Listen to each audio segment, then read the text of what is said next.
Como aumentar a percepção de riscos e reduzir os acidentes. Vou fornecer algumas estratégias para que você possa reduzir a tolerância ao risco. E esse é um aspecto essencial, gente. Gerenciar risco, fazer inventário de riscos, é diferente do que a tolerância ao risco. E ela decorre da percepção. Então, essas variáveis distintas precisam ser gerenciadas. E eu também não resisto, mas afinal sou um empreendedor, eu queria dizer a você que nos assiste que essa tecnologia, esse material, é um produto que você também pode vender consultoria. Seja você funcionário ou você já seja um empreendedor, um profissional liberal, tendo uma empresa, esse conhecimento permite que você leve ao mercado um produto que não existe, não é comum. E aonde tem pouca coisa sendo feita, é uma grande oportunidade de trabalho, além de remuneração. Tá bom? Então, vamos lá. A todo momento, a forma de comunicação nossa vai ser pelo chat, tá? Escrevendo os recados por aqui, pelos comentários. Eu estou acompanhando a presença de vocês. Nós temos 61 pessoas registradas no evento hoje, tá? Então, vamos lá. Vamos iniciar a nossa pequena aventura de feriado. Meu nome é Carlos Macera e a minha missão de vida é: eu trabalho para que as pessoas possam viver mais e transformar o mundo para melhor. E isso não é só uma missão profissional, é a minha missão de vida. Então, no que se refere aos meus relacionamentos, que se refere às minhas atividades voluntárias e profissionais, tudo caminha nessa direção. E esse é o motivo de eu estar aqui compartilhando com vocês esse conteúdo. Gente, eu tenho 52 anos, depois de 30 anos em consultoria, alma de professor, eu quero que o pessoal aprenda, progrida, eu quero que o pessoal aplique, que o nosso Brasil seja um lugar melhor para os brasileiros. Bem, o Gilberto nos informou aqui que ele está em João Pessoa, Paraíba. Aí, meu amigo, bem-vindo. A Grace está falando, está cortando para mim. Não sei se é a minha internet, por ser pelo celular, ou dos outros, e tá bom. Grace, eu desconfio que seja a internet do celular. Mas tenha fé, fica firme que vai valer a pena, tá bom? Ok. Gilberto, tenta atualizar a página para você poder acessar aí e verifica as configurações suas de caixa, tá bom? Beatriz, obrigado pelo feedback, tá tudo bem. Então, vamos em frente com a nossa palestra. Lembrando a vocês que, se houver qualquer problema de conexão, acessa de novo que você consegue ver. Atualiza a página, isso ajuda muito. Desliga qualquer programa que esteja comendo a sua internet. E, vamos dizer que dê tudo errado, tudo errado. No chat eu estou compartilhando com vocês agora novamente o link do YouTube. Então, você pode entrar pelo YouTube no celular, ou pelo computador, ou pelo tablet, com esse link e assistir a nossa palestra e ainda fazer os seus comentários, tá bom? Bem, eu vou fornecer para vocês nessa palestra estratégias para reduzir a tolerância ao risco. E além disso, esse ferramental, pessoal, dá para vocês fazerem consultoria, seja no Nordeste, seja em Santa Catarina. Vocês podem ter emprego ou não, nós sabemos que o engenheiro de segurança, o técnico de segurança, eles gostam de fazer serviços, PPRA, laudo, e a vocação de prevenir acidentes está dentro de todos nós. Então, acompanhe essa palestra e você vai ver como que você pode fazer consultorias e ter receitas essas de 1.500 a 7.500 por dia de trabalho de vocês, tá bom? Vamos lá, vamos em frente. Bem, para quem ficar até o final da palestra vai ter um bônus. Eu vou estar fornecendo para vocês um material gratuito sobre percepção de riscos. E eu queria fazer agora uma pesquisa, tá? A pergunta que eu queria fazer para vocês é: vocês estão, nas suas empresas, nos seus trabalhos, gerenciando a percepção de riscos? Então, por favor, me respondam essa pergunta pelo chat, porque eu não estou conseguindo ativar agora no momento a parte de pesquisas, por algum motivo. Estefânia, já começou a palestra, seja bem-vinda, e nós estamos fazendo uma pesquisa. A pergunta é, você está hoje gerenciando a percepção de riscos? Não somente, é claro, o inventário de riscos, mas a percepção dos riscos. Vocês estão gerenciando? Vamos carregar aqui. Vou conseguir, olha só. Eu publiquei na aba direita do lado do vídeo. Vocês estão recebendo? Olha só. Me diz se vocês estão conseguindo enxergar. Já estão começando a responder. Vamos lá, pessoal. Esse é um aspecto importante. O que é gerenciar a percepção de riscos? É você, sabendo que a percepção muda, você usa de estratégias para manter um nível de alerta elevado. Isso durante a jornada de trabalho em todas as áreas, em todos os turnos. Você pega o funcionário novo e trabalha para melhorar a percepção dele. Você pega o funcionário mais antigo e você trabalha para melhorar a percepção dele. Então, vocês estão gerenciando a percepção dos riscos? E o pessoal está respondendo. Por enquanto está meio a meio. Nós estamos com 50% sim, 50% não. Então vamos lá. Vamos dar mais um tempinho e aí nós vamos para uma outra etapa da nossa palestra. Tá? Ok. Só um minuto. Ok. Vamos encerrar então. Nós temos meio a meio. 50% dos respondentes, eu vou escrever aqui, 50% do pessoal não está gerenciando a percepção. Tá? Essa é a nossa pesquisa aqui na nossa palestra. É importante a gente saber disso porque não basta a gente fazer um inventário de riscos enorme, poderoso, se o funcionário ele não enxerga nada. O comportamento deles vai acabar acompanhando. E eu afirmo para vocês que identificar risco é diferente de tolerar e aceitar os riscos. De qualquer maneira, vamos em frente que a gente tem muita coisa. Tem duas promessas, então, a fazer para vocês. Eu vou apresentar 5 técnicas críticas para gerenciar a percepção. Você vai saber quais são as 5 técnicas críticas que a gente usa. Existem muitas outras, mas essas são as mais efetivas, tá? Eu vou listar uma a uma para vocês, explicando suas características, tá? Antes da gente continuar, de novo, é importante, vamos fazer uma arrumação na casa. Desliga aí celular, Facebook, telefone, tá? Dá uma desativada em programa de e-mail, qualquer coisa que possa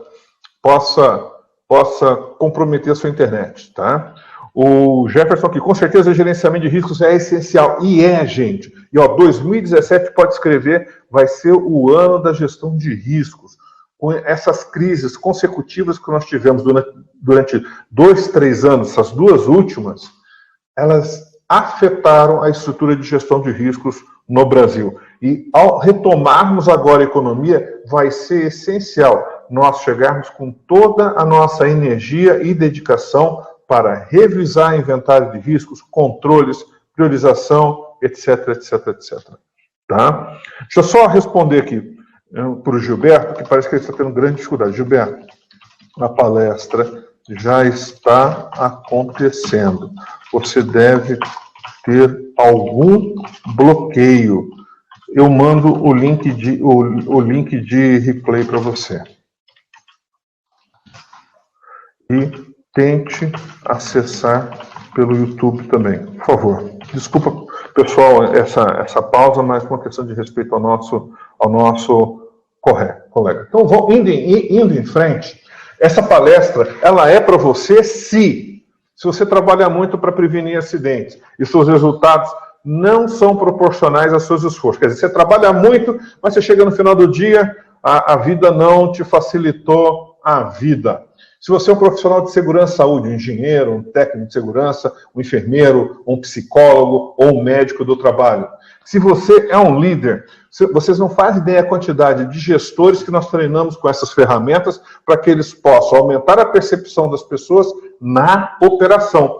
E o que é a vantagem disso? Reduz os erros operacionais, que não afetam só a segurança, mas afetam também a qualidade e a produtividade. Se você atua hoje como um consultor externo, tem alguém aqui na palestra que hoje ele é um consultor externo, tem uma empresa ou é um profissional liberal? Alguém me responde pelo chat se for, por favor. E quem for funcionário, escreve também. Eu queria dizer para vocês o seguinte, o funcionário, um técnico de segurança, um engenheiro de segurança, que são funcionários dentro de uma empresa, eles, na verdade, são consultores internos, tá? Importantíssimo isso. Então, vamos lá. Essa palestra é para você se você preenche alguns desses requisitos. Vamos continuar com o nosso desafio aqui. E eu vou contar como é que eu descobri primeiro essa ferramenta. Gente, no início... Ah, a Stefânia aqui é consultora. Legal, Stefânia. Vamos mantendo contato, tá bom? Tem muita coisa boa aqui para você. Bem, olha, essa imagem traduz o meu início de carreira. O Fábio, ele é funcionário, o Jefferson é técnico e sindicato. Olha só, todos nós somos consultores, gente, tá? O nosso trabalho é justamente de auxiliar a operação. O Valdemar é funcionário, TST. E eu queria saber se essa realidade aqui para vocês é aplicável também. Olha só, no início da minha vida profissional como engenheiro de segurança, eu me deparei com uma enorme quantidade de barreiras e dificuldade de fazer a operação e os líderes trabalharem com segurança, tá? Eu trabalhava, na verdade, um dia ou dois por semana como um consultor, mas também eu tinha um olhar de funcionário dentro da empresa. Trabalhei 6 anos no setor alimentício aqui em Jundiaí, e lá o que acontecia? O pessoal mudava a máquina, e aí machucava os dedos das pessoas, vinham máquinas de outras unidades, e como eram novas, e as pessoas não tinham muita malícia com elas ainda, machucavam os dedos também. O fato é que nós fazíamos treinamento, palestras, gestão de riscos, é claro. A gente fazia tudo que um profissional de segurança faz. E o resultado melhorava um pouco ou ficava no platô. E eu comecei a pesquisar modelos de gestão de segurança que existem, tanto no Brasil como fora. E o que eu encontrei? Sistemas nacionais e internacionais. Uns com 10 elementos de gestão, alguns com 15, 20, 30 elementos de gestão. E pasmem, eu não vi em nenhum deles a verdade. O que eu chamo a verdade? Olha só, você implanta 30 elementos de gestão, dá um trabalho danado, enorme para todo mundo dentro da empresa, e eles não conseguiam zero acidente. Na verdade, não havia correlação direta entre você investir os 30 elementos de gestão e você reduzir significativamente os acidentes. E aí a minha casa caiu. Um dia eu estava visitando a empresa de um conhecido meu, prestando serviço, e olha só, eles tinham 0 acidentes, não tinham nenhum sistema de gestão, mas eles tinham algumas coisas diferentes que eu comecei a observar. O funcionário, ele trabalhava alegre lá. Eu vi que a diretora da empresa tratava todo mundo como gente, com super respeito. Quando alguém tinha um problema, chegava junto com o chefe imediato, o líder, era ouvido e o líder já ia resolver o problema. Quando o líder não conseguia resolver o problema, chamava o diretor. Os líderes iam bastante na operação, procurando auxiliar os operadores. Tá? Veja, tinha muito diálogo, muita conversa, um ambiente de trabalho ótimo e 0 acidentes. Cadê os elementos de gestão lá? Não tinha. É uma empresa de alimentícia, de engarrafamento de bebidas, tinham mais de 100 funcionários, 0 acidentes. Hoje, 20 e poucos anos depois, eu sei o que acontece. Porque esses são os elementos verdadeiros para você ter uma alta performance em segurança. Você tem uma liderança atuante, uma cultura de segurança positiva, lá ninguém aceitava a possibilidade de se machucar e todo mundo ia... Era tratado quase como se fosse filho, 100 pessoas, mas o respeito, olha, não quero que você se machuque, não vale a pena, para essa máquina. Então veja, um lugar muito mais humanizado. E o que isso tem a ver com percepção de risco? Gente, tem a ver enormemente, porque a forma de se trabalhar lá aumentava o nível de alerta e de percepção das pessoas. Tá? Bem, um amigo meu, alguns anos depois, me apresentou o Behavior Based Safety, uma indústria química multinacional, abriu o mundo para mim, eu consegui descobrir as ferramentas que que existem para promover o comportamento seguro. Ok, Gilberto, sinto muito, mas eu mando o link do replay para você, tá bom? Não se preocupa não. Um abraço. E, veja só, descobrir a gestão de comportamento, descobrir como ter alta performance e segurança, e é uma abordagem muito mais simples. O fato é que, depois disso, aplicando essa abordagem, olha só a redução que eu consegui promover nas empresas que eu trabalhava. Olha só, zero acidentes, setor de vidro, zero acidentes, setor de energia, de 30% a 60% de redução dos acidentes, petroquímico, 75%, às vezes até 80%. Veja, gente, tabaco, zero acidentes. Aonde eu ia, aonde tinha necessidade de redução de acidentes, nós conseguimos promover a redução. Não tem nenhuma tecnologia de sistema de gestão aí fora no mercado que consiga fazer isso, tá? E o resultado disso foram várias premiações. 2 premiações nacionais e 2 premiações mundiais. Melhor programa do setor elétrico, melhor programa de liderança do SESI 2010. Esse aqui foi 2013, o Prêmio Mundial da BAT com o melhor programa operacional. E tem um que eu não coloquei aqui, que é da Saint-Gobain, que é o Prêmio Diamante, tá? Em 2005. Vamos em frente? Olha só, o mundo se abriu, há inúmeras possibilidades, aquele mal-estar passou, porque agora eu tinha entendido como fazer 1 mais 1 dar 2 em segurança. E o início de tudo é isso que eu estou mostrando para você. Não importando o segmento que atua. O pessoal sempre me pergunta, Carlos, isso funciona em quê? Funciona em tudo. Seja na vida particular, seja na rua, seja no trabalho. Aonde você tiver gente, você pode aplicar essas técnicas e a percepção vai aumentar. Acredita, você realmente pode conseguir esses resultados na empresa que você atua ou nas empresas que vocês fazem consultoria. Por quê? Ela é baseada em ciência e foi estudada por muito tempo. Então, o que eu estou trazendo para vocês é a ciência que foi transformada em ferramental para nos ajudar. Então, qual que é a primeira sacada? Vamos aos macetes. A primeira sacada é entender a dinâmica humana. Quais são os fatos? Os acidentes ocorrem porque a percepção se altera. Tem um leão, a pessoa põe um leão achando que é um gatinho. E isso acontece muito. O nome disso é exposição ao risco. A exposição ao risco, gente, ela é mais importante do que o inventário de riscos. O elemento mais importante de toda a sequência de gestão é a exposição. Todo o trabalho prevencionista é para zerar as exposições, tá bom? Agora é o seguinte, o sistema e a cultura são muito fortes e elas afetam a percepção das pessoas. Vocês querem ver?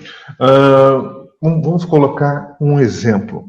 Eu estava em Uberlândia trabalhando num projeto de implantação de comportamento seguro e um funcionário veio falar comigo enquanto eu estava fazendo o diagnóstico da cultura. Quando o meu chefe, ele falou isso que ele falou, ele disse que ele é muito cobrado pela liderança da empresa dele. Não, o pessoal cobra demais. Aí eu perguntei, o que o seu chefe faz? O meu chefe fica cobrando. Aí eu perguntei, como é que ele exemplifica para mim? Olha, ontem ele ficou do meu lado lá na operação, você não imagina a pressão que foi.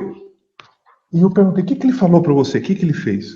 Ele não falou nada. Ele ficou ali olhando como é que eu estava trabalhando. Tem muita gente, pessoal, muita gente, isso faz parte da cultura, que se sente inferior ao chefe, ou tem medo do chefe, ou acha porque o chefe está ali junto de você, que ele está te cobrando. Eu tive esse problema também na CETEP, na concessionária de energia da cidade de São Paulo. O pessoal da operação muitas vezes considera que, mesmo que o líder vá na área para ajudar, eles estão, na verdade, se sentindo cobrados. quando não necessariamente é isso. Então, veja só, a presença de um líder afeta a percepção e aí afeta o comportamento das pessoas, podendo levá-los ao erro. E do erro vem o acidente. Agora, tem um terceiro fato essencial. Você tem uma pessoa trabalhando no telhado sem cinto de segurança, você vai conversar com ela, cara, você vê que ela é inteligente, ela é do bem, ela é tudo de bom, foi treinada, ela tem tudo, os EPIs, etc. O que ela está fazendo lá? No plano dessa pessoa, ela queria entregar o serviço, arrumar tal coisa. Então, veja só, procure a intenção positiva nos comportamentos das pessoas. A verdade está nos comportamentos. E veja, nós sempre queremos nos dar bem. Se alguém está fazendo alguma coisa, ele tem uma intenção. As pessoas são inteligentes, acredita nisso. Tá? O que a Estefânia comentou aqui? É muito normal as empresas cobrarem demais e não dispor de recursos para trabalharmos na segurança, principalmente na mitigação dos riscos. É aquela questão, né? Nós temos a responsabilidade, mas não temos a autoridade e os recursos, porque a gente não manda em nada e ninguém, não é verdade, Stefania? Eu entendo o que você quer dizer, tá? Aí, sabe, o primeiro projeto meu na área de segurança foi numa indústria cerâmica. O diretor, eu fiquei até um pouco envergonhado e constrangido, mas eu precisava do trabalho. Ele só tinha dinheiro para me contratar, para pagar o meu salário.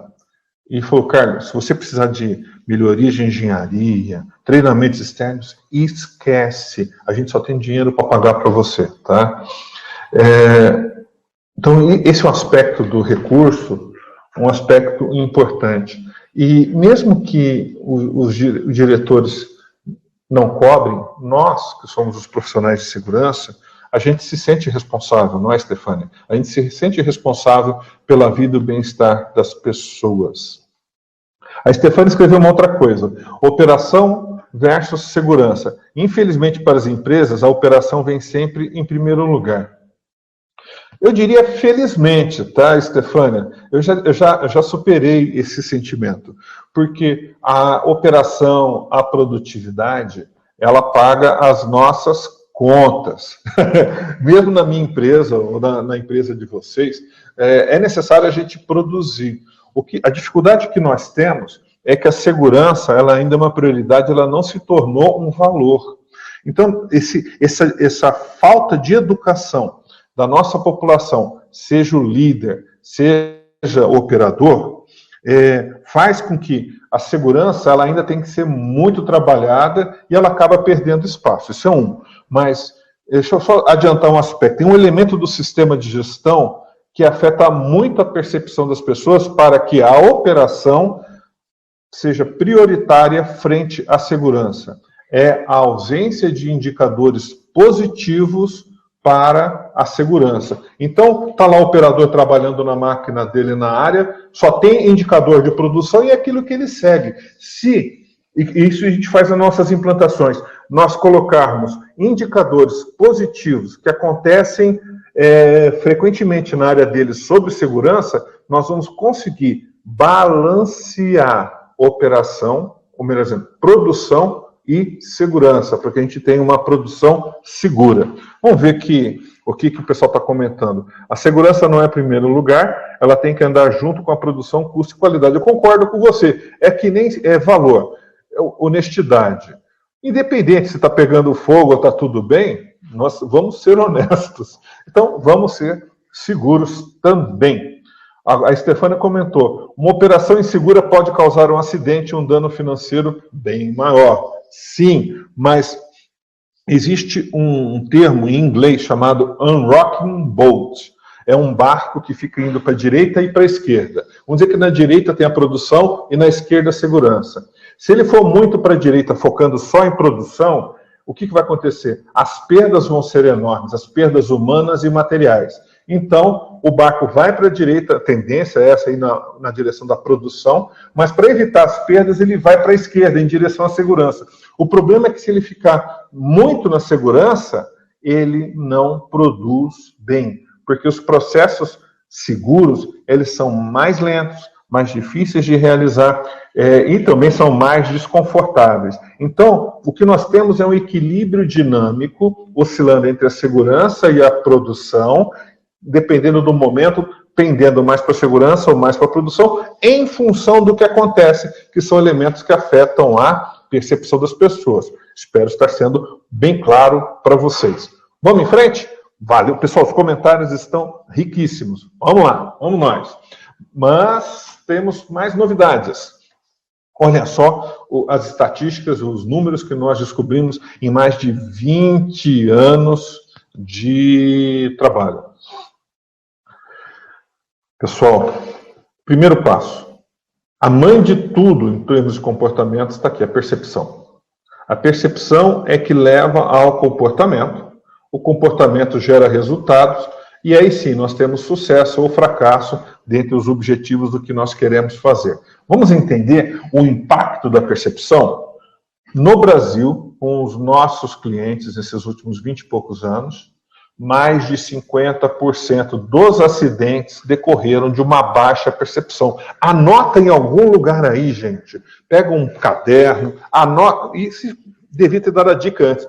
Pega uma folha e começa a anotar as coisas que eu estou falando. Vocês vão ter esse vídeo por algum tempo, mas não para sempre. Pessoal, mais de 50% dos acidentes decorrem de baixa percepção. Isso aqui no Brasil. Eu tenho estatística da Inglaterra, em algumas áreas da Europa, que é mais de 62,5%.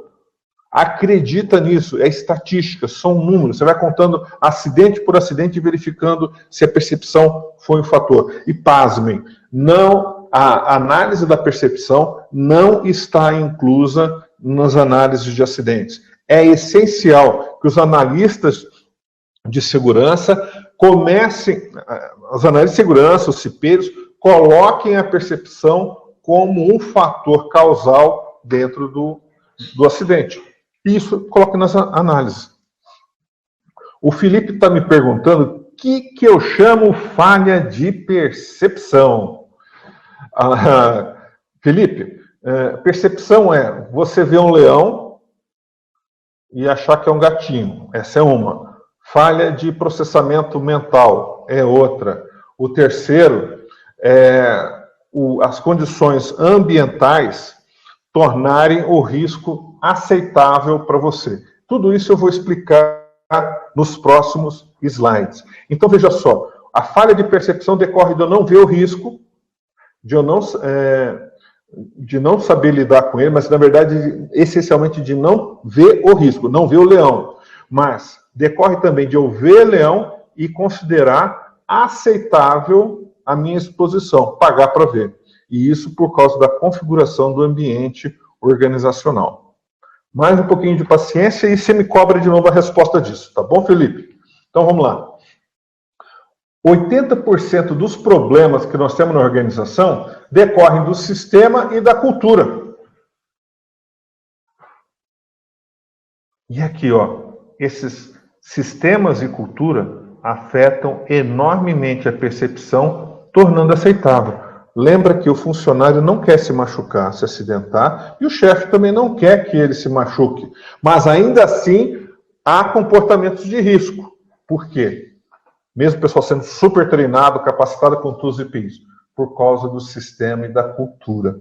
E detalhe, pessoal, de 70% a 100% dos acidentes, o comportamento humano está associado a ele. Condição, olha, é 3% a 4%.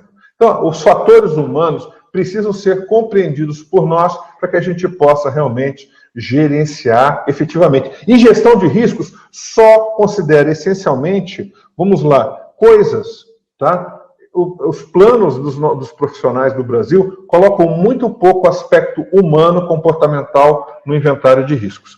Vamos ver o que o pessoal está comentando. Um cenário de risco que não é tratado, isso é o Luiz escreveu aqui, gente. Show. Um cenário de risco que não é tratado é recorrentemente visto pelos funcionários e passa a ser normal. Pronto, passa a ser normal e o nível de percepção diminui significativamente. Luiz, você matou. Olha, foi no ponto. A familiaridade é um dos das principais variáveis que influenciam a percepção de risco. Tanto que, Luiz, uma grande parte dos acidentes é de pessoal experiente, que conhece toda a operação, sabe tudo. É comum chegar um diretor vir falar comigo, Carlos, eu não sei, a última pessoa que se acidentou, ele foi cipeiro várias vezes, ele é um modelo de funcionário bem treinado, sabe tudo, e ele se acidentou. E você, Luiz, colocou a questão, é a familiaridade. Parabéns. O que o Javier colocou? Carlos, vamos ver, o que pensa sobre hierarquia de controle versus percepção? Olha, essa é uma pergunta fantástica. Eu vou dar uma brechinha aqui na minha palestra, porque ela é muito boa. Então, eu vou tentar colocar aqui, olha só. Aqui nós temos a hierarquia de controle. Nós temos a engenharia, mitigação, a eliminação, nós temos a engenharia, e eu estou simplificando enormemente porque não estava preparado para essa pergunta, EPIs. Então, veja só, vocês estão conseguindo ver aí? A eliminação, você tem zero comportamento humano. Você não depende do ser humano para resolver o problema, ele já está resolvido pela tecnologia. E quando a gente fala em EPI, nós temos a maior dependência de controle humano. Desculpa o erro aqui de português, eu espero estar sendo claro para vocês, se vocês me acompanhando. Dependência, parece criança. Então, olha só, deixa eu projetar, vamos ampliar. Então, nós temos, simplificadamente, no maior nível de hierarquia de controle e eliminação do risco, e nós temos no menor nível o EPI. Aonde a gente depende só de EPI, nós dependemos integralmente do ser humano para controlar o risco. E aonde você elimina, mitiga ou tem engenharia, você tem pouco ou nenhuma dependência do comportamento humano. É aí que é a armadilha. O que eu penso?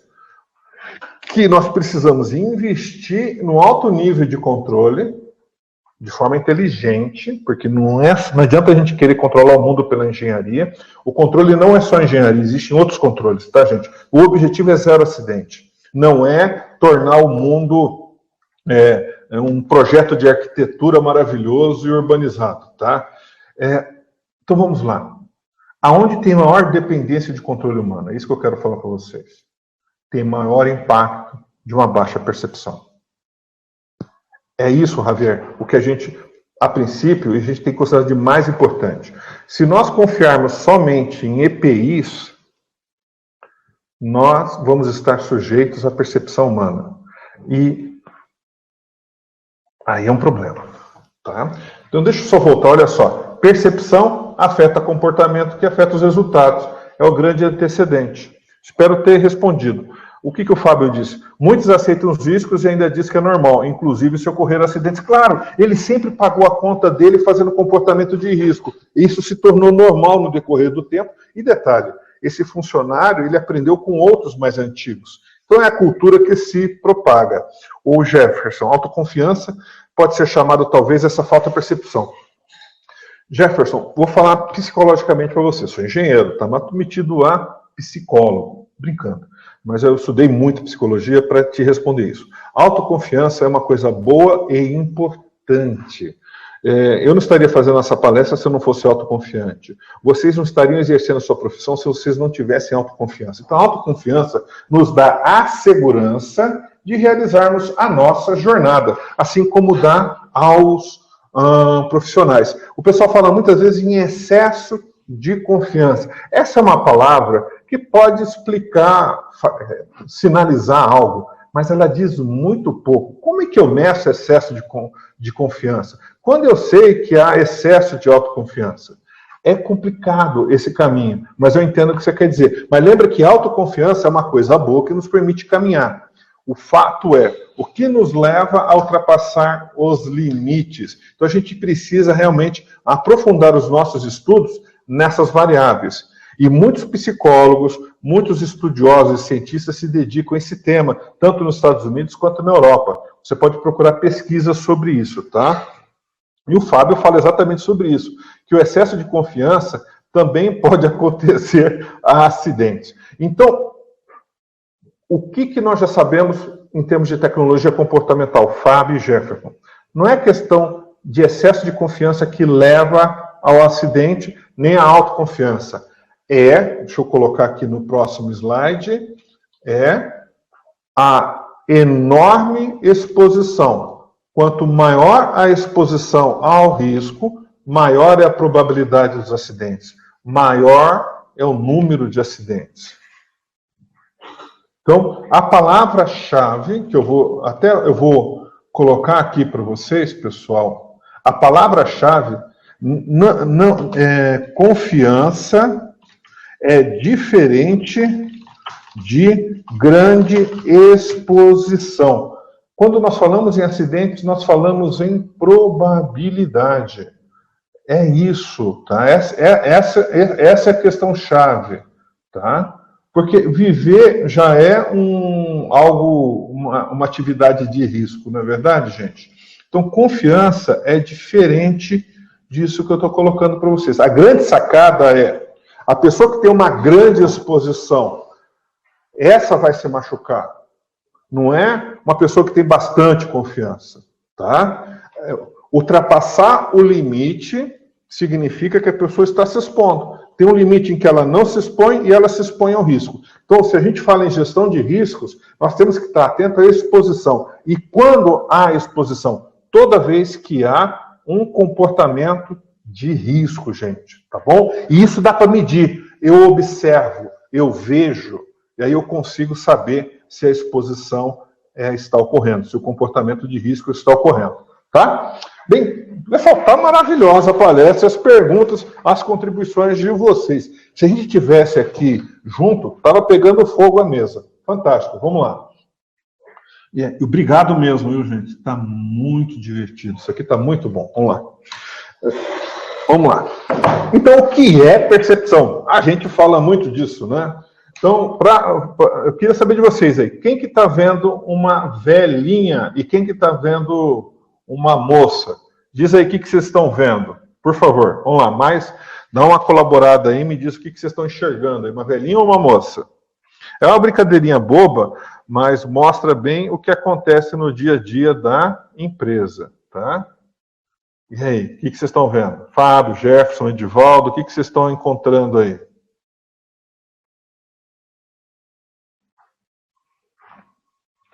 Olha, eu vejo rapidinho a velha. Prioritariamente eu vejo a velha. A velha é a minha preferida. Eu acabo enxergando. O Edivaldo vê a moça. Então, olha só, vamos aproveitar essa contribuição do Edivaldo. São duas pessoas distintas, os dois especialistas em segurança. O Luiz vê a moça. A Estefânia vê a moça. Ixi, quem tem problema sou eu. O Fábio vê a moça. O Jefferson vê a moça. Só eu estou vendo a velha? Puxa vida. Então, olha só. A gente está numa operação, trabalhando em máquina, fazendo de conta, e a gente está olhando para a mesma máquina. Vocês estão vendo estão tendo um olhar para a máquina diferente do que eu estou tendo. E isso vai acompanhar o meu comportamento. Olha que loucura. Então, o que é percepção? Percepção nós usamos os sentidos para captar informações do ambiente e traduzimos em significados baseado na nossa história de vida, tá? Então, provavelmente vocês veem as moças porque vocês são novinhos. Eu vejo a velha porque, de repente, eu tenho 50 e poucos anos. Estou mais para lá do que para o lado de vocês. Mas não importa. Mas o que é perceber é captar informação e traduzir em significados. Tá bom? Então, veja só. Cada pessoa... o Javier tem que ir embora. Está na cidade de Bogotá, Colômbia, trabalho na área de risco. Parabéns pela palestra. Javier, eu vou mandar o link com o replay para você, tá bom? Bom trabalho para você. Um abração. Tá? Então, o que a gente tem que estar atento? Que cada pessoa vai ter uma percepção diferente. E quando se implanta o sistema de gestão, todo mundo acha que todo mundo vai ler, vai respeitar e vai se comportar bonitinho. Isso é de uma inocência, uma ingenuidade muito grande. Isso não vai acontecer. Tá bom? Ok. Vamos em frente já com essa questão de percepção. Então, o que nós acabamos tendo é a diferença entre o risco real e o risco percebido. Tá? Existe o leão, mas muitas vezes a pessoa pode ver um gatinho ou pode realmente ver o leão, e a gente não tem, a princípio, se você não gerencia diretamente, o controle sobre isso. Então, por que as pessoas realizam comportamento de risco? Primeiro, porque não veem o risco. Segundo, eles veem o risco, mas vale a pena se arriscar. O benefício vale a pena. Gente, muita gente paga para ver. Tá bom? Então, vamos em frente aqui, que tem um outro aspecto sobre percepção que me deixava louco quando eu estava no início da minha vida profissional, que é o ciclo do acidente.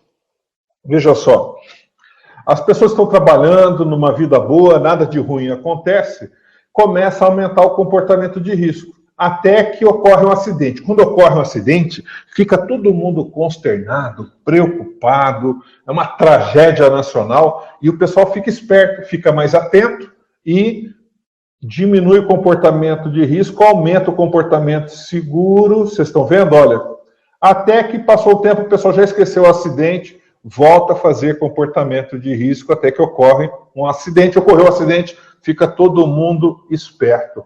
Então, isso é da natureza humana, não tem como vocês impedirem essa variação de percepção entre períodos com pouco acidente ou muito acidente, influencia o comportamento das pessoas. Agora, o que é a função do gestor de segurança? Já que não tem como impedir a variação da percepção, é reduzir essa amplitude aqui, é diminuir através das técnicas de gestão a altura dessa curva e, com isso, reduzir os danos às pessoas. Espero ter explicado claramente. Então, a primeira técnica crítica que eu queria falar para vocês é estudar, conhecer os fatores humanos e comportamentais para que você possa entender e, por entender, você possa gerar estratégias adequadas à cultura que você vive, de acordo com os recursos que você tem, e que você possa ensinar para os cipeiros, para os líderes, e você possa ensinar também, sabe para quem? Para a operação. Tá? Então, o Fábio aqui concordou, é legal, Fábio, as pessoas realmente às vezes assumem os riscos. E o que o Luiz falou? A redução da amplitude pode ser diretamente afetada pelo líder. Deixa eu fazer um broadcast aqui do que o Luiz falou, é verdade, olha só, para todo mundo ver. A redução da amplitude pode ser diretamente afetada pelo líder quando este é intolerante ao comportamento inseguro. Luiz, eu quase te dou um abraço virtual e um beijo, tá? Um beijo respeitoso, que eu quero dizer. Por quê? O que você falou está certíssimo. A dica que eu dou e a verdade que a gente consegue fazer é, a redução dessa amplitude é diretamente afetada pelo líder, 100% verdadeiro. Mas quando ele é intolerante ao comportamento inseguro, o que faz é que na presença dele o pessoal não faz comportamento de risco, mas na ausência faz. O que a gente passou a fazer e começou a grudar? Ele se tornou extremamente estimulador do comportamento seguro. A ponto de que as pessoas que faziam comportamento seguro, ele dava tapinha nas costas, ele elogiava, ele reconhecia nas reuniões operacionais, ele chamava para fazer e ajudar ele em aspectos de melhoria do projeto. Você não imagina, porque ao ele se afastar, o pessoal continuava se comportando seguro. Então, isso que você falou é verdade. A principal forma, eu diria que uma das mais impactantes, é ter um líder positivo. Luiz, fantástico o que você colocou. Vamos em frente? A segunda sacada A segunda sacada é ajustar a homeostase. A gente tem que entender o que é homeostase. Homeostase, olha só que slide complicado. Eu vou simplificar para vocês, tá? O que é homeostase, em primeiro lugar? É a capacidade fisiológica nossa de manter a temperatura do nosso organismo dentro de determinados limites, para a gente não morrer, tá? Na geladeira, se eu abro a geladeira, a temperatura interna aumenta e o compressor entra para refrigerar o ar, reduzir a temperatura, para manter a temperatura dentro de determinados limites. E no homem, é a nossa capacidade de ajustar o nosso comportamento, tá, a um risco, a um limite aceitável de risco, certo? E esse limite, ele é produto de uma conta. Comportamento é benefício e custo. Então, um homem conhece uma moça e resolve casar com ela porque o benefício é maior que o custo. Aí o homem casa com a mulher, veja, isso se aplica à mulher também, pelo amor de Deus. Ele fica casado 30 anos. Por que ele fica casado 30 anos? Porque o benefício é maior que o custo. Eu não estou entrando em detalhes, eu estou simplificando para vocês uma conta que é comportamental, tá bom? Bem, vamos mostrar o homeostase em ação? Eu adoro esse slide, tá? Ele é fantástico. Agora que eu vi que eu acabei escrevendo errado, desculpa, gente, homeostase. Salva. Pronto, agora não preciso ter mais vergonha. Vamos lá. Nós temos uma estrada de 2 mãos, pista dupla, uma faixa amarela no meio que não pode ultrapassar, tem radar do lado direito e do lado esquerdo, radar fotográfico. A velocidade aqui é de 80 km por hora. Bem, eu garanto para vocês que nesse trecho vai andar todo mundo de 70 a no máximo 80 km por hora. Verdadeiro para vocês? Verdadeiro. Tá. Por causa do custo para eles dirigirem sem levar uma multa, o comportamento que eles fazem é dirigir dentro dos limites e aí tá tudo bem. Vamos ver como a homeostase funciona? Vamos tirar esse radar. Vamos tirar esse radar daqui. A velocidade é 80 km por hora. Então vamos ver. O dia está claro, bonito, o asfalto é liso, não tem carro nenhum. Pelo comportamento que nós observamos nas estradas, a gente pode afirmar que as pessoas vão dirigir a 100 km por hora. Por causa que o risco de 100 km por hora é aceitável. O custo é pequeno. Eles acham que não vai acontecer nada. Tá? E o que vai acontecer? Vamos dizer, tá, continua sem radar. Se tiver um buraco na estrada, as pessoas vão reduzir até 60 km por hora, por causa que pode estragar a roda e eles terem o custo de manutenção. Então, veja só, as pessoas sempre ajustam o seu comportamento em função do benefício e do custo. E essa percepção que influencia o comportamento decorre do ambiente e das variáveis internas emocionais que eles têm. Bem, o que o Luiz e a Stefania e o Fábio estão comentando aqui? A intolerância do líder ajuda na evolução da cultura preventiva? Sim, concordo. Acredito também que passar a responsabilidade de segurança para os próprios funcionários contribui para o gerenciamento correto do risco. E, Stefania, receba o meu grande abraço, porque essa é uma das sacadas que tem aqui, essa é uma das principais soluções. Quanto mais nós passarmos as atividades de segurança, acontece algo maravilhoso que eu só conto para frente, tá? Então, até dei um broadcast aqui na sua colocação, que ela foi fantástica. O que o Fábio escreveu? Quando todos os funcionários participam da gestão de riscos, a chance de ter acidentes é muito pequena. Garoto, fantástico, nota 10 para vocês também, vocês estão incríveis. O que o Jefferson falou? Deve haver uma interação de toda a equipe para redução de riscos e acidentes, fantástico, tá certo. No começo da mudança de cultura, que o Edivaldo escreve, o colaborador deve saber entender o que ganha com isso. Pegou. Se o processo é de benefício menos custo, o que ele ganha? O que ele perde também? Isso afeta a percepção dele de uma forma estupenda. Edivaldo, cara, ninja a sua colocação, fantástica. Pessoal, anota a dica do Edivaldo, do Jefferson e do Fábio no caderninho de vocês, porque é isso, são soluções práticas, que precisa de grana, para você gerenciar risco. Pessoal, vocês são feras, são feras. Vamos ver o que o Jefferson escreveu mais. Lembrei da palestra com o Nestor, com você falando da estrada. Ah, você estava lá? Legal, é isso mesmo.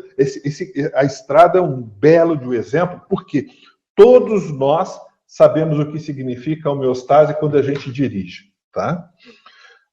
Estefânia, com certeza temos que tirar da cabeça dos funcionários que a segurança está nas mãos dos profissionais de QSMS. Estefânia, eu sou um consultor maluco. Eu não procuro tirar das cabeças dos funcionários, não. Eu procuro tirar das minhas mãos e já colocar nas mãos deles. Aí no dia a dia eles vão descobrindo que se eles não fizerem segurança, eles estão encrencados. Tá? O que eu quero dizer é o seguinte, eles são adultos. Trate-os como adultos. Então, desde o dia 1, coloca na mão deles para eles fazerem o trabalho. Agora, você, enquanto consultores interna e especialista, você vai ensinando a eles a fazer cada dia melhor o trabalho de segurança. É isso, Estefânia, parabéns. Vamos ver o que mais nós temos. Essa é uma cultura ultrapassada, a segurança está na mão de todos, do presidente ao faxineiro. Posso falar uma coisa sobre essa frase, segurança está na mão de todos? Ela é enganadora.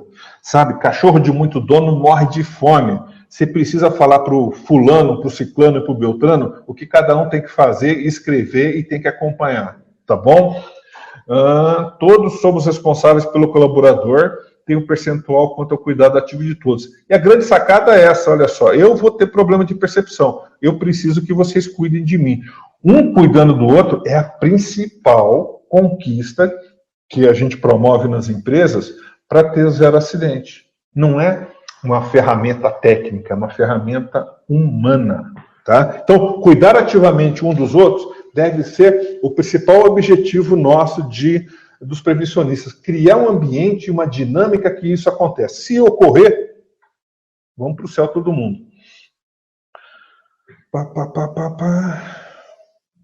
É isso aí, o Felipe está falando do pique e do nick. É isso aí, Felipe.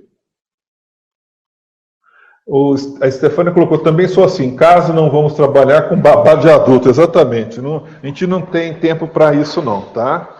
Ok. Quais são os fatores, então, que afetam a percepção? Vamos para frente. O sentimento de controle. Se a pessoa se sente no controle, por exemplo, de uma máquina, e ele confia na máquina, no controle dele, o que ele faz? Ele relaxa, e aí acaba se expondo, colocando muitas vezes a mão dentro da máquina, tá? A segunda variável é o tamanho do dano que vai advir.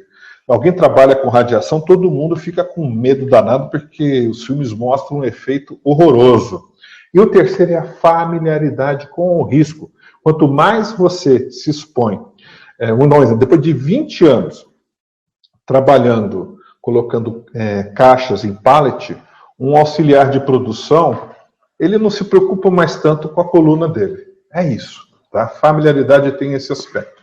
E aqui é o que eu diria que é um dos filés dessa palestra, gente. O que eu estou apresentando para vocês são os principais influenciadores da percepção das pessoas.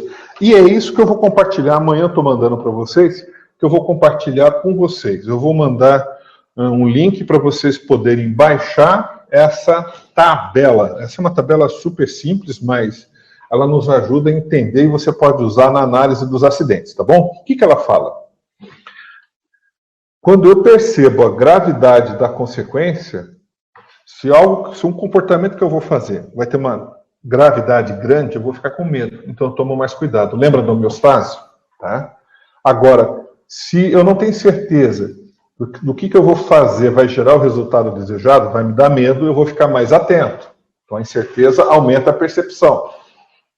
Agora, se o meu comportamento vai gerar resultados distantes no tempo, eu aceito me expor mais. O que isso quer dizer? Vamos pegar o exemplo de um fumante. demora, gente, 10, 15, 20 anos para a maioria das pessoas que fumam desenvolver um enfisema pulmonar.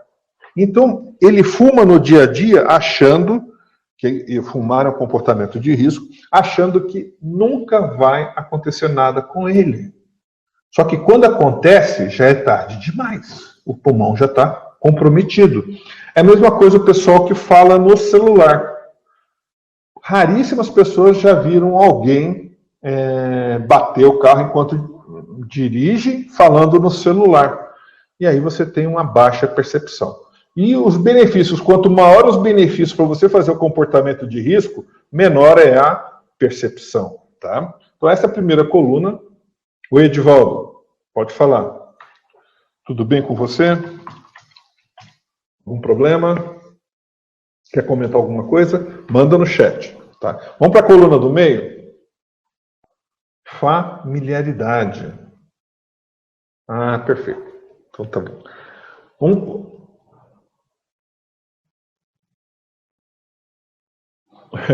Oi. Vamos lá. Familiaridade. Quanto mais tempo eu fico exposto num determinado ambiente, menos eu vejo. Por isso que é bom, às vezes, você fazer uma rotação de função entre as áreas para aumentar a percepção das pessoas. Ou você pegar pessoas de outras áreas e trazer para a sua para enxergar coisas que os operadores que trabalham lá o dia todo, no turno todo, não conseguem mais enxergar. Isso é muito bom para as técnicas de observação do comportamento. Ok? Deixa eu só dar um ok para o Edivaldo aqui.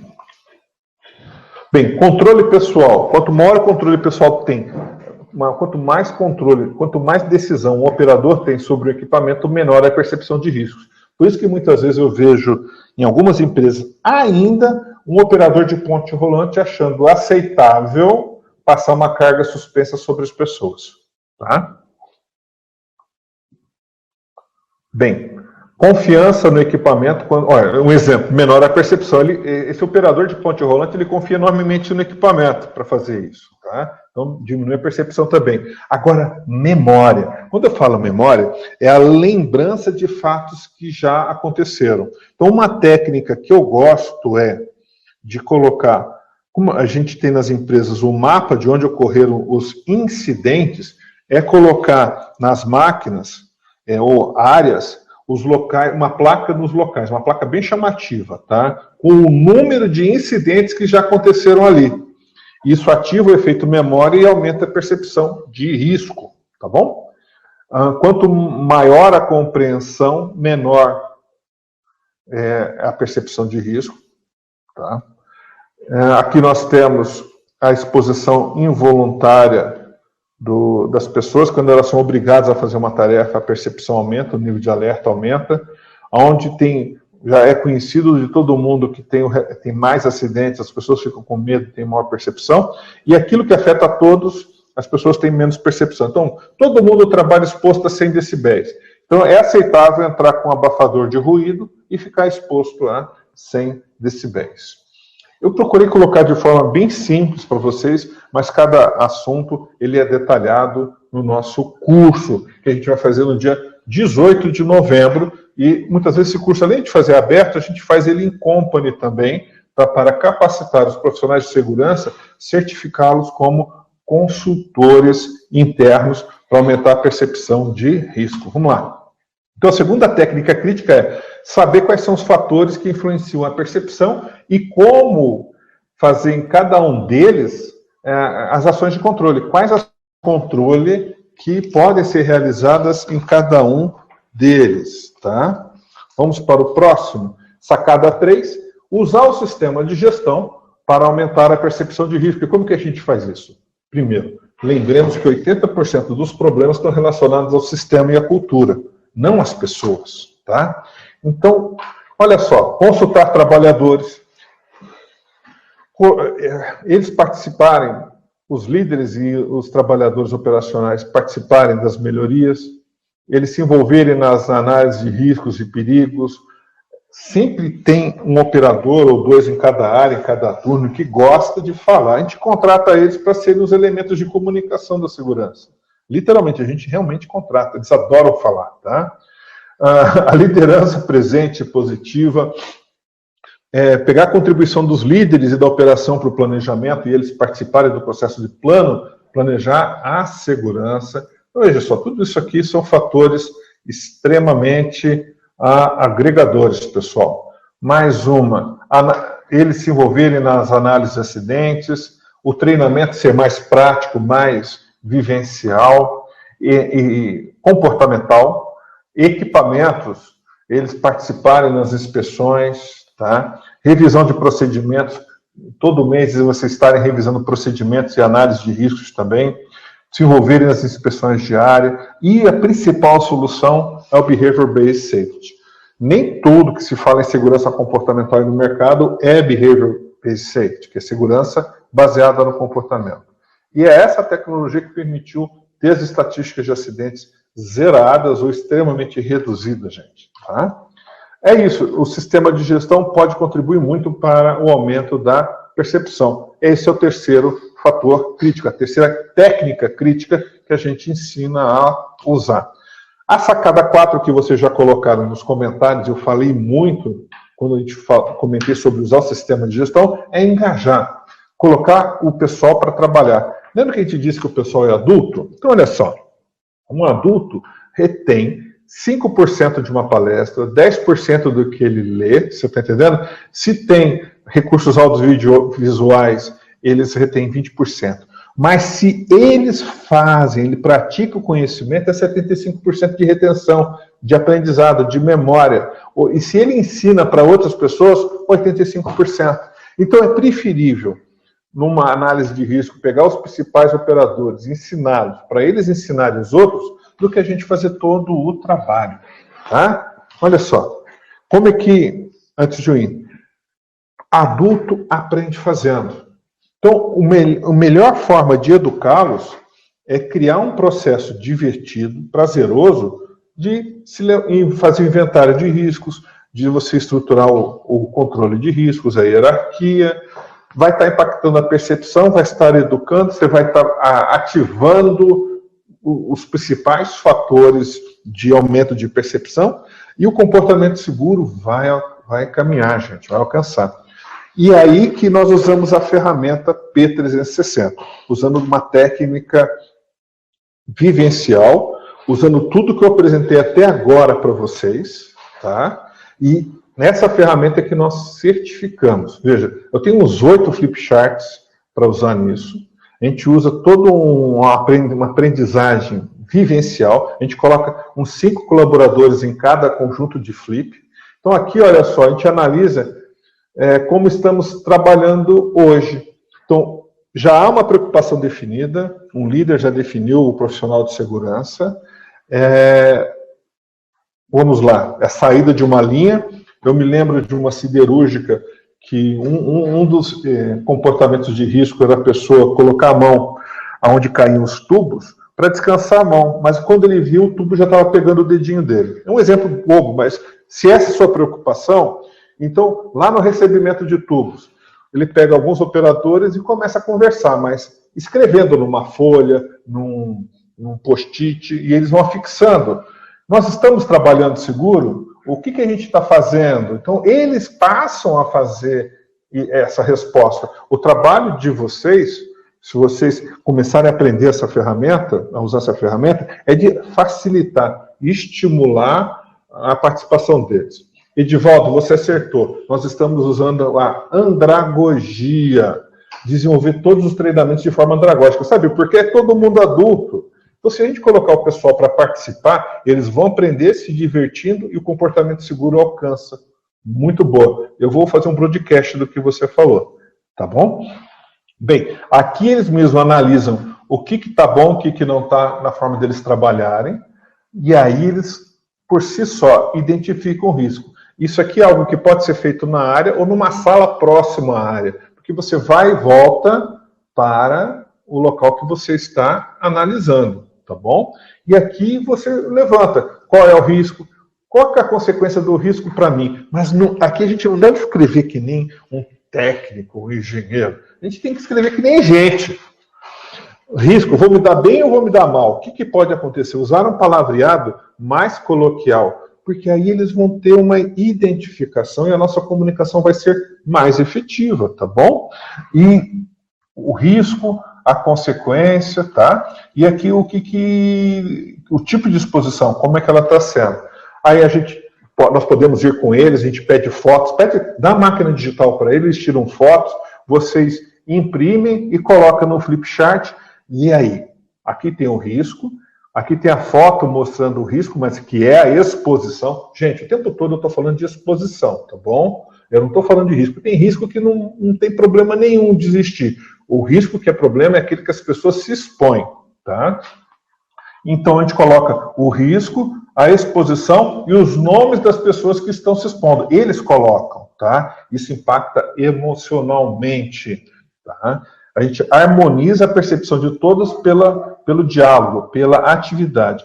E aí, uma das etapas é, ok, temos o risco, a exposição, quem se afeta, o que a gente vai fazer que está no nosso controle para melhorarmos a gestão do nosso risco, para a gente ter o comportamento seguro e voltar para casa ao final do dia de trabalho. E eles escrevem.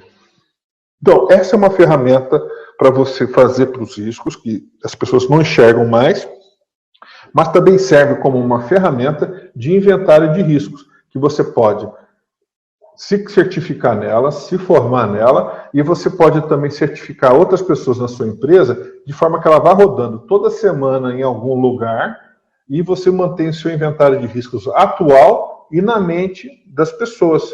E manter esse mapa de risco, esse mapeamento, esse inventário, ou as técnicas de controle de riscos na mente das pessoas, é o grande efeito da conscientização. É manter consciente sobre segurança.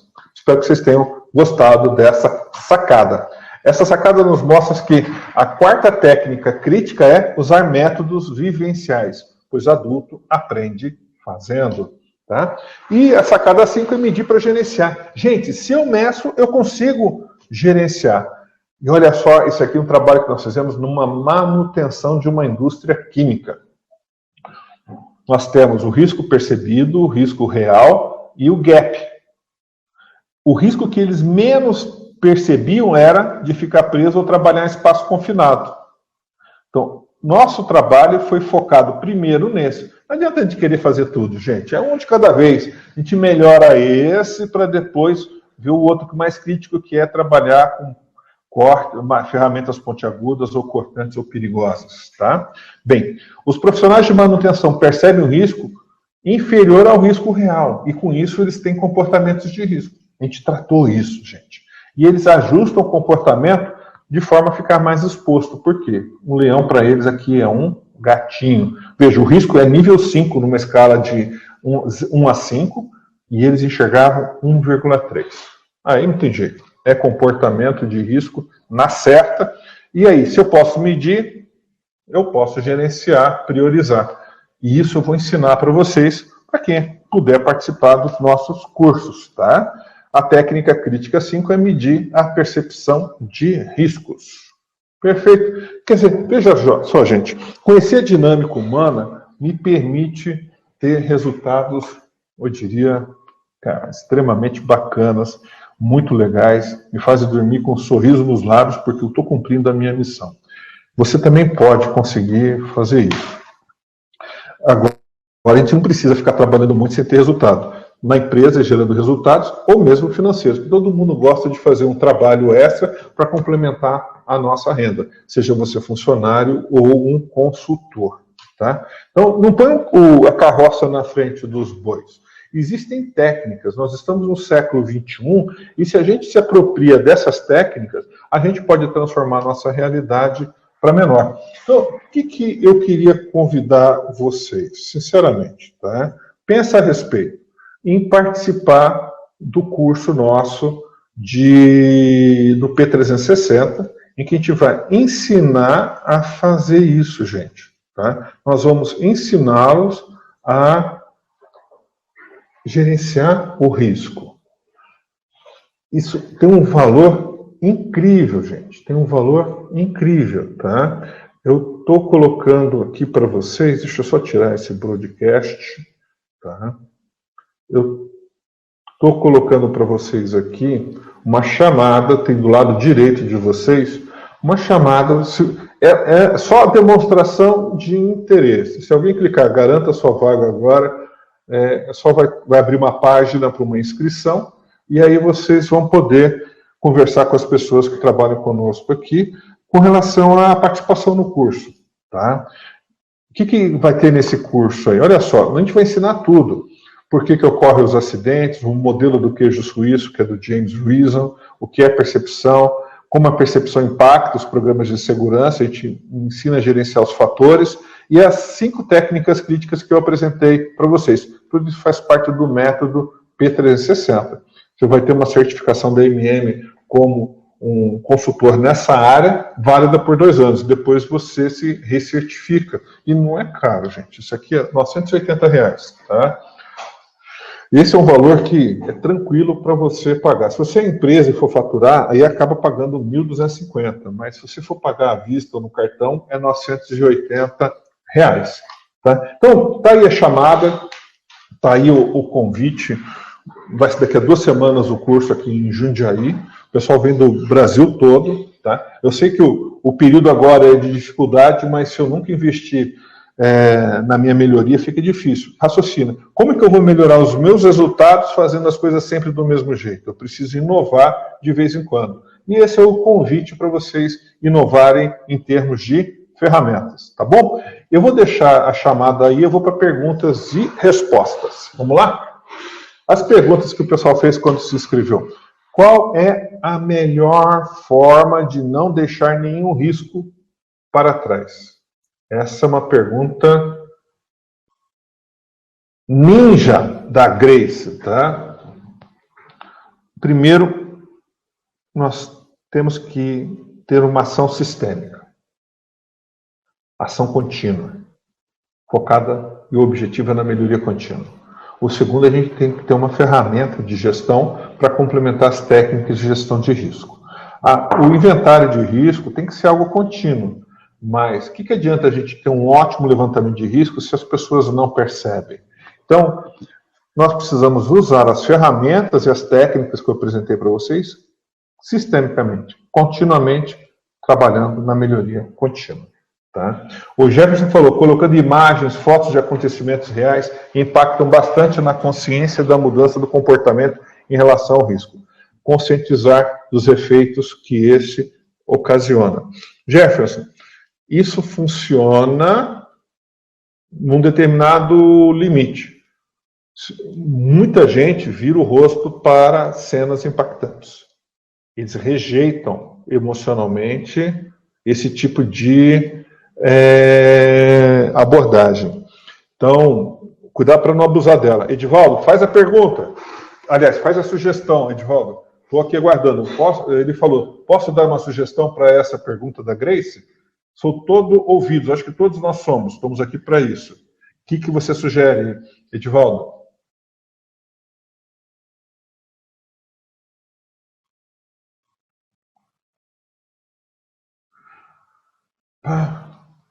Então, o que eu falei? Ação sistêmica, foco na melhoria, atuação contínua e você usar um ferramental que realmente, além de levantar o risco, ele identifica qual o risco que é menos percebido e você possa tratar esse risco aumentando a percepção a esse risco. Quanto à pergunta do Edivaldo não vem, estou colocando aqui para vocês estas questões, tá bom? Gostei da colocação do Jefferson. O Edivaldo, a observação comportamental principalmente efetuada por líderes e administrativos. Ok.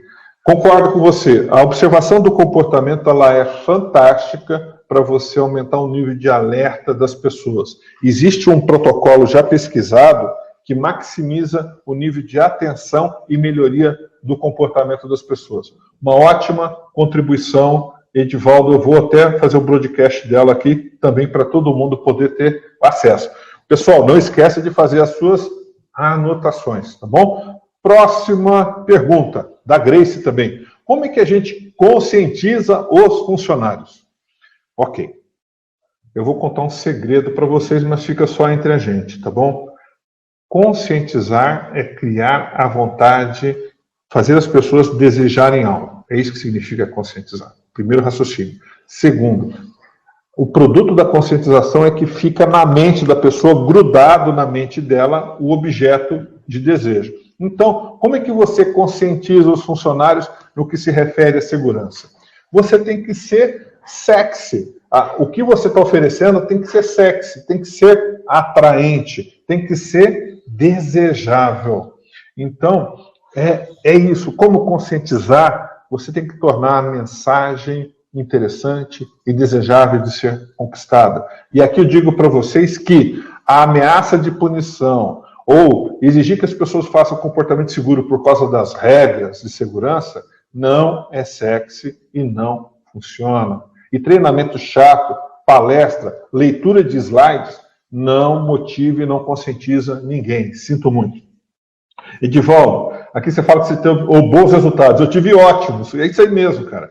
A observação do comportamento, ela é uma das principais técnicas e abordagens para você conseguir ter mais comportamento seguro. Ela não está excluída de jeito nenhum. Só que as pessoas fazem observação do comportamento, mas ainda esquecem de que precisa gerenciar a percepção, tá bom? O que a Francislane nos diz? Até para colocar para todo mundo. O levantamento de riscos tem que ser uma junção sistêmica do setor de segurança junto com a operação. Assim, além de melhorar a percepção de riscos, a chance de contemplar todos eles é muito maior.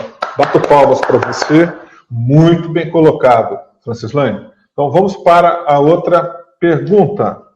Sempre aprendemos que as falhas estão ligadas aos processos e não às pessoas. Qual a sua opinião sobre isso? A Ana Paula colocou essa pergunta para nós. Vamos lá. É uma pergunta ótima.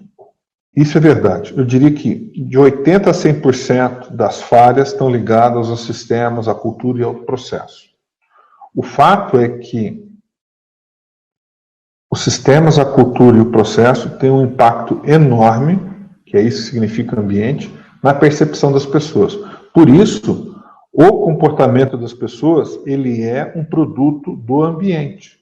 Mas o ambiente considerado como um sistema, cultura, processos, tá? Então, a pessoa não é a causa raiz dos erros, das falhas e dos acidentes. Eventualmente ela até pode ser, mas na minha vida profissional raramente isso aconteceu. Predomina 99,999% cultura, sistema e processos. Tá bom? Quais os parâmetros mínimos para ter uma percepção de riscos razoável para não se ter desafios? Bem, a percepção é um elemento subjetivo e que muda. De manhã eu percebo o mundo de um jeito e à tarde pode estar diferente. Ele é muito volátil. Então, não é o tipo de indicador que se agregue a gente trabalhar e está desenvolvendo. Essa é a pergunta do Décio. Agora, nós devemos, nesse aspecto, não olhar no parâmetro mínimo para a percepção, mas para o parâmetro mínimo à exposição de riscos. O parâmetro mínimo de exposição de riscos é 0. E se a gente foca na exposição 0, a gente alcança o 0 acidente, e é por isso que a gente conseguiu os resultados que nós conseguimos, tá bom? Se vocês tiverem qualquer dúvida sobre gestão da exposição, a gente pode até estar fazendo uma outra palestra. Vamos em frente. Alguma forma de treinarmos as nossas percepções de risco? Tem, contando o risco. Isso é algo que nós ensinamos às pessoas que trabalham conosco. Começa a contar. 1, 2, 3, 4, sabe? Peraí, se eu tenho 4 riscos aqui, o que eu estou fazendo? Eu tenho que ficar esperto. Então, esse é um outro aspecto. Não basta só contar, é necessário estabelecer um limite de riscos aceitáveis e gerenciá-los. Então, nós ensinamos para o pessoal no nosso curso, na certificação, que eu estou convidando vocês, a fazer o quê? Há um método 1, 2, 3. Esse é um método de contar riscos e de gerenciar os riscos, e pode ser ensinado para qualquer operador, para qualquer profissional de segurança. Isso pode ser aplicado no dia a dia com uma super prática e levado para casa também. Vamos lá. Como é que nós treinamos os funcionários em perceber riscos em qualquer tipo de atividade? Ajudando eles a participar das inspeções, das observações do comportamento, dos inventários de riscos, e também ajudando-nos a gerenciar a percepção de riscos. Ele sendo engajado no processo de fazer segurança. Adulto aprende fazendo, gente. Tá bom? A percepção de risco pode ser desenvolvida com o treinamento? No treinamento tradicional de sala de aula slide, não.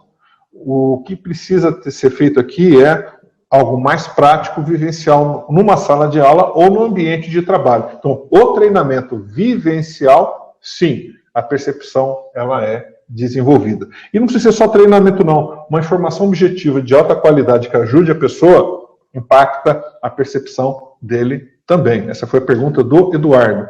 E aí, o bônus para quem ficou até o final é esse. Eu vou estar fornecendo essa tabela aqui para vocês, pessoal. Eu vou estar mandando para vocês o link para vocês baixarem por e-mail, tá? Que são os principais fatores influenciadores da percepção de riscos. Combinado? E estou caminhando para o final. Eu queria saber se vocês têm alguma pergunta que eu não respondi, ou mais alguma que vocês considerem interessante. E aí a gente vai para o nosso encerramento. Tá? Eu lembro a vocês, enquanto vocês fazem as perguntas, fazem as suas colocações, nós temos agora, no dia 18 de novembro, em Jundiaí, um curso da ferramenta P360. E vocês estão super convidados a participar delas. Eu lembrei agora que eu tenho uma pesquisa que eu gostaria de fazer com vocês, saber a opinião de vocês. Nós temos nos dedicado muito a levar o ferramental de segurança que a gente desenvolveu, sabe, de gestão de comportamento. Eu queria saber a opinião de vocês sobre participar de cursos online. O que vocês acham de nós oferecermos cursos online, por exemplo, até de certificação nessa ferramenta, ou da formação de consultores em gestão de comportamento, ou na psicologia da segurança, ou mesmo de planejar e implantar programas de observação do comportamento. O que vocês acham da ideia da gente estar oferecendo para vocês esse tipo de certificação digital, online? É claro que as palestras online seriam, muitas vezes, ao vivo, que nem está sendo essa, que a gente pode interagir bastante. Tá? O Edivaldo aqui fez uma dica. Usar diálogo e equipe. Concordo. O que o Luiz falou? Carlos, deixa eu compartilhar com vocês. Enquanto isso, vocês vão responder na pesquisa. Carlos, qual a sua opinião sobre o uso de indicadores reativos para trabalhar com a alta direção? Essa é uma pergunta genérica, Luiz, e aí você me ajuda a especificar. Olha, o único nível organizacional que precisa ser cobrado por causa de acidente, indicador reativo é acidente, é a alta administração. Supervisores e a operação, é injusto cobrá-los pelos acidentes, porque eles não têm controle das variáveis organizacionais. Tá? A única coisa que eles podem ser cobrados é pelo que eles fizeram ou deixaram de fazer, que são indicadores positivos. Quanto mais, melhor. Então, por exemplo, quanto mais observação do comportamento, quanto mais correção, quanto mais melhoria no ambiente de trabalho, quanto mais relato de incidentes e acidentes. Quer dizer, supervisão e operação serem cobrados, responsabilizados pelo que eles fazem através de indicadores positivos. A alta administração, eles serem cobrados, aí sim, além do que é feito, mas também pelo resultado em segurança que são os acidentes. Luiz, espero ter respondido a tua pergunta sobre indicadores reativos. Aqui o Edivaldo prefere a participação presencial. Também prefiro, Edivaldo. Uhul para ela. A preocupação nossa é que os custos operacionais de viajar no Brasil hoje estão lá em cima, né? Eu não queria adiar a contribuição dessas ferramentas na vida de vocês, tá?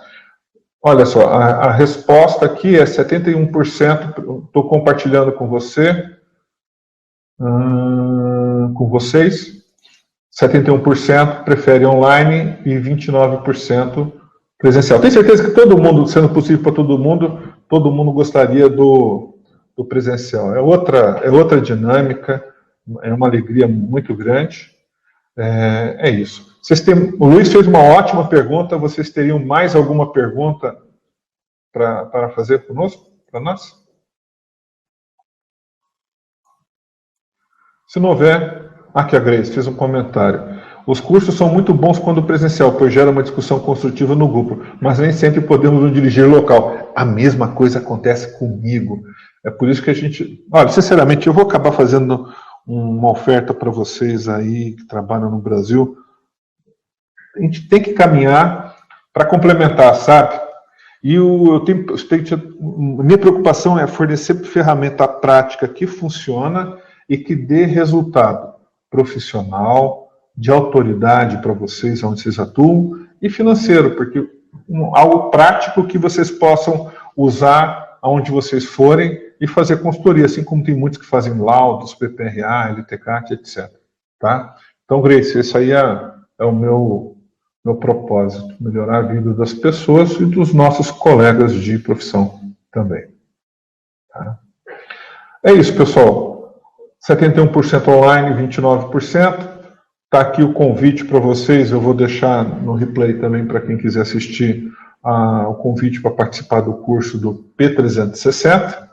Eu agradeço de coração a sua presença nesse feriado, tá? Se vocês quiserem mais informação, olha só, comportamentoseguro.com.br, nossos cursos e palestras online estão publicados aqui. E se tiver pergunta, está aqui o meu e-mail de contato, olha, contato@comportamentoseguro.com.br. Deixa eu só aumentar aqui, que afinal... É isso. Eu queria agradecer a confiança, a companhia nessa bela tarde. O Luiz fez uma outra pergunta. Carlos, qual outro indicador proativo podemos considerar além de desvios e quase acidentes? Nossa, olha, eu tenho umas 3 páginas cheias de indicador. Vamos fazer um indicador agora baseado na nossa conversa, na nossa interação? Vamos construir com vocês um indicador ninja. Vamos usar um nome comercial bem legal. Um indicador de alto impacto. Indicador de alto impacto. Se eu quero aumentar... Não tem nada de alto impacto quando está escrito com português errado, gente. Opa, deixa eu compartilhar a tela com vocês, porque senão só eu vejo. Está aqui, indicador de alto impacto. Pronto. Vamos fazer um indicador de alto impacto para o Luiz. Ó, esse aqui é... Toma, qual que é o objetivo? Você tem que ter um objetivo. Eu quero aumentar a percepção pelo engajamento, que é uma das técnicas críticas, certo? Então, qual pode ser o primeiro indicador? É o número de pessoas que fazem a revisão dos procedimentos. Perfeito? Ah, mas ele vai revisar tudo em um mês? Não. A outra você coloca uma meta de uns 3 procedimentos por mês. Não fica tão pesado e ninguém morre para fazer segurança. Uma outra é o número de pessoas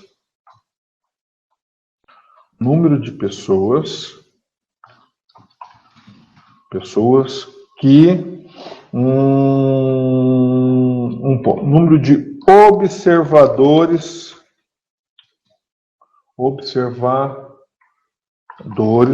por área. Outro é um número de observações do comportamento. Olha só, não precisa fazer demais não, porque senão as pessoas morrem de tanto trabalhar, né? A gente tem que ser feliz. É colocar algumas ações que vão na direção. Luiz, espero que esses indicadores aqui possam te ajudar. Estou à disposição pelo e-mail, contato@comportamentoseguro. Divalda, eu é que agradeço, tá? Você está aí com a gente. A Grace também. Forte abraço para você, Carlos, Jefferson, pessoal. Meu sincero, muito obrigado. Muito obrigado. Um ótimo feriado para vocês. Até logo. A gente se vê, hein?